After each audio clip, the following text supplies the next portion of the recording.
don't ever tell anyone when they're going to die because they'll live long enough to come piss on your grave. And those were the wisest words I have ever heard. And I don't say it like that in the exam room. What I say is, I am not in the business of predicting the future. So I don't know what's going to happen tomorrow. But here are the things that worry me if you have belly pain. And if your kid happens to have those, call me or come back to the office. But I can't predict what the future holds. You know what I couldn't have predicted? That a significant portion of this interview with an otolaryngologist would be talking about belly pain. I Yeah. could not have predicted that. Let's move on. It's True. about testing, strep tests. Um, Strep tests are $5 tests, not a big deal. CAT scans are really expensive. And the You're rapid radiating a viral kid. panel is Yeah. really, really expensive. And we worry about a little strep test that gives a mother a good feeling that she doesn't have strep. I don't know what's right. I don't know what's wrong anymore. I try to make people better. Let's move on. it's medicine. Yeah. Nothing's right, nothing's And, wrong. well, Every you do know individual what's has a right different and you do know what's expectation. wrong. And if you struggle with that, you know you're doing the right thing. Yeah. If you Yeah. see everything crystal clear, Yeah. I guess you're having. I had a case yesterday. The cousin went to somewhere, probably an emergency, because they got the full rapid viral panel that was positive for rhinovirus. Emergently, the other 3 kids that live in the house have to go to the doctor because they were exposed to rhinovirus. They had a little runny nose. What do you do with that? You got a little virus. Collect the copay, put holy water on their You got a forehead, and move virus. on. You got a virus. I didn't do the rapid viral panel. Well, I Okay. can't. The world isn't perfect. Yeah. So now that Dr. Block, now that that we have these tremendous vaccinations, what does but before that, one thing that really bothers me is that you can have your tonsils completely removed and then you can still test positive for strep, Yeah. right? And then I don't know what to do with that. I treat them because what else am I going to do?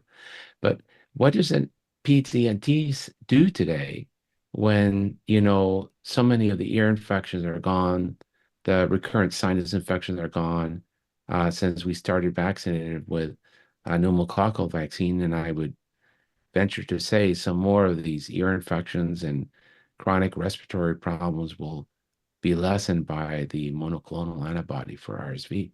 So what do you do now in pediatric ENT? Well, first, I just want to make it clear I'm not a fellowship trained pediatric ENT. I'm a general ENT, and a lot of my practice, actually, the bulk of my surgical practice is peds. But the volume of because kids tend to have surgical problems, adults tend to have non-surgical problems. So, but I do see, a lot of adults as well.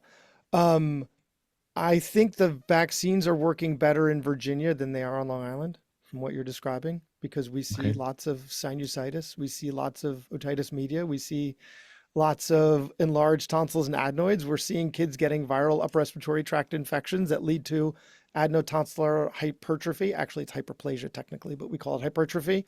We're still seeing all of these things. We're seeing, I do tons of ear tubes. I do tons of adenotonsillectomies.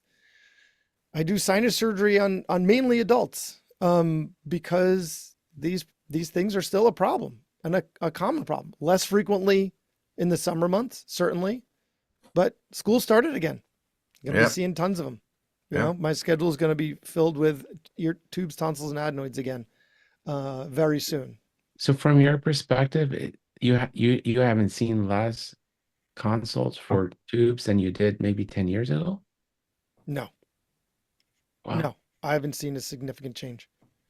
I mean, also 10 years ago, I've been in practice 13 years. So 10 years ago, I wasn't as busy as I am now. So now I've gotten, I have a reputation. And so a lot of people are getting referred to me. So I'm seeing a lot more.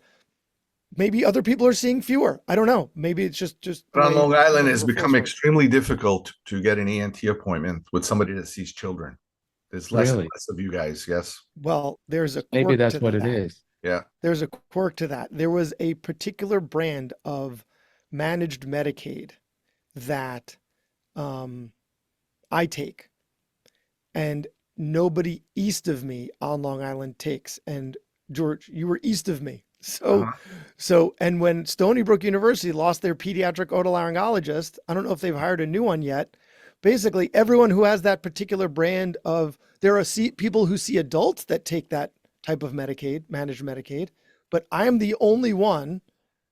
There are some people west of me, but I'm the one furthest east, and I'm in Nassau County, which means Suffolk, all of Suffolk. I was seeing patients from like Quorum and Riverhead that would drive to me because I was the only one that took this particular brand